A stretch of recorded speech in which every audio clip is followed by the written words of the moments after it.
What's happening here? The ground's kind of shifting underneath me. So walk through what your findings are, sir.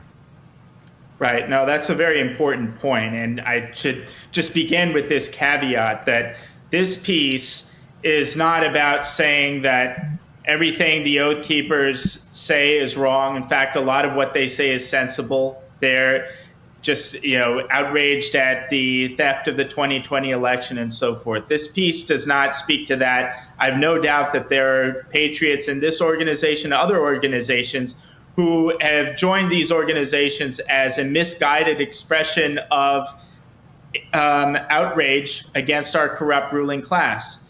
But the central question that I'm concerned with is federal infiltration and incitement in 1-6. And Oath Keepers is basically the main militia group imputed to all of the so-called insurrectionist type activities of 1-6. And in keeping with the structure of our previous piece, I simply focused it on person one, and that is Stuart Rhodes. He is the founder and head of the Oath Keepers. And there are some very, very serious questions about this individual. And I'll just give a sense of how the piece is structured and then encourage everyone, go to revolver.news and read the whole piece in its entirety. So basically, our first step is looking at the difference between the shock and awe standard of prosecution, this ultimately severe standard of prosecution against, for instance, this sandwich shop owner facing 60 years for saying, no, no, not yet, and the fact that this person one, Stuart Rhodes, has not yet been indicted. And the question is, why is he being protected? And just to give people a sense of his communications leading up to and on 1-6, he says this one communication. He said, the Oath Keepers will have some of our most skilled special warfare veterans standing by armed just outside D.C. as an emergency QRF. The emergency QRF, that's Quick Reaction Force, which is a military term that basically refers to a reaction force with a bunch of weapons and possibly explosives. On November 10th, Rhodes sent a message to his followers with a note from a, quote, friend from Serbia. And this note says what the people must do. It included calls to gather in the Capitol, storm the parliament, engage in complete disobedience. And in so proceeding, the message assures, quote, no barricades will be strong enough to stop them, nor the police determined enough to stop them. He goes on repeatedly to refer to President Trump giving a signal that the Insurrection Act is activated, whereupon his militia members should do whatever, engage in some kind of violent activity. His direct words, he, President Trump, needs to know that you are with him, and if he does not do it now while he's commander-in-chief, we'll have to do it later in a much more desperate, much more bloody war. Let's get it on now while he's still the commander-in-chief.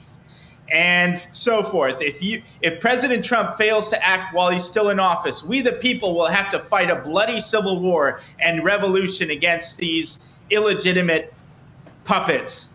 And he goes on and on. I could go on in the list. Now, the important thing is people can listen to this and say, oh, maybe this is incendiary, but for whatever legal reason, it's not sufficient for an indictment. Now, I'm not saying that I want him to be indicted or not indicted. I'm pointing to his actions and behaviors leading up to 1-6 and saying the fact that he hasn't been indicted and all of these underlings have suggests within a broader context that he is very likely an undercover operative or informant. And I have additional sources that basically back this up. And so I think the smoking gun of this whole article is the government's response to Thomas Caldwell's motion for bail. So Thomas Caldwell is an Oath Keeper who was indicted, who was arrested, and he petitioned for bail. The government responded to him basically saying, no, we can't give you bail, you're too dangerous. And in this government document, they outline this conspiracy that Caldwell was involved in, but in just about every instance that they reference the conspiracy, they cite not Caldwell's words and actions, but Stuart Rhodes's words and actions. And so relevant portions from this no, we just had document. A little technical problem right there with the audio. Are we broken up, or are we good? Hello? Okay, let's come back to us. I can't hear it. I think we dropped right there for the punchline. Raheem. Yeah, just for the audience. I know the audience is always, they can still hear the guests, but we can't hear the guests. So we'll connect back with Darren Beattie in just a moment. Look, I think this is an amazing thing that he's written here. I read it all this morning. It's an intense piece. It's a long piece, but it goes a long way to explaining some of the actions that I think we all had questions over in the immediate aftermath. We saw so many hours of footage, dozens and dozens of hours of footage in the immediate aftermath of January the 6th of these people, who were moving together, walking together, talking together, labeled the same, and the question is, why, and the big question of Darren's piece is why, if this one person is particularly such a big threat, is he exempt from any of the further prosecutions? While by the way, I note just 24 hours ago they pulled up another granny, right? There's another 75-year-old lady who's now being charged with trespassing. Yeah, it's Darren. We only got a couple of minutes left. I think we got you back. That's the question Raheem asked. For Ray to come out and say we have the most intense investigation in the history of the FBI against this domestic terrorism. Right. Why is this guy not at the top of the list, sir? Right. No, it's basically what you could call a reverse RICO situation. Usually you want to use the small fish to get after the big fish. But in this case, we have the self-professedly biggest fish at all, the founder and leader of the biggest militia associated with the worst, quote unquote, insurrectionist activities of 1/6. And he's a free man. Meanwhile, all of these underlings, including just regular people taking selfies, are thrown in prison and indicted. And in fact, in Rhodes's case, he has a long history of injecting himself into similar situations. And there's a repeated pattern of everyone getting indicted but him. And he moves on to the next thing. He has a career in this spanning way back, most notably his participation in the Bundy Ranch standoff. Same pattern. He injects there. He goes, volunteers his bodyguard services, which is basically one of the intelligence services' favorite ways to infiltrate is to volunteer bodyguard services to dissident groups. So he volunteers bodyguard services. All the people at Bundy Ranch, they get indicted. He somehow miraculously goes free. It's the same pattern. You got to read this whole piece. This piece is the key to unlocking 1/6. It's the highest stakes, most dangerous, most important piece. Revolver.news. Please read the whole thing and share it with everyone. Of course, Kevin McCarthy didn't want a balanced commission where we could start to put this information out there because he'd rather have Nancy Pelosi jam something down your throat later.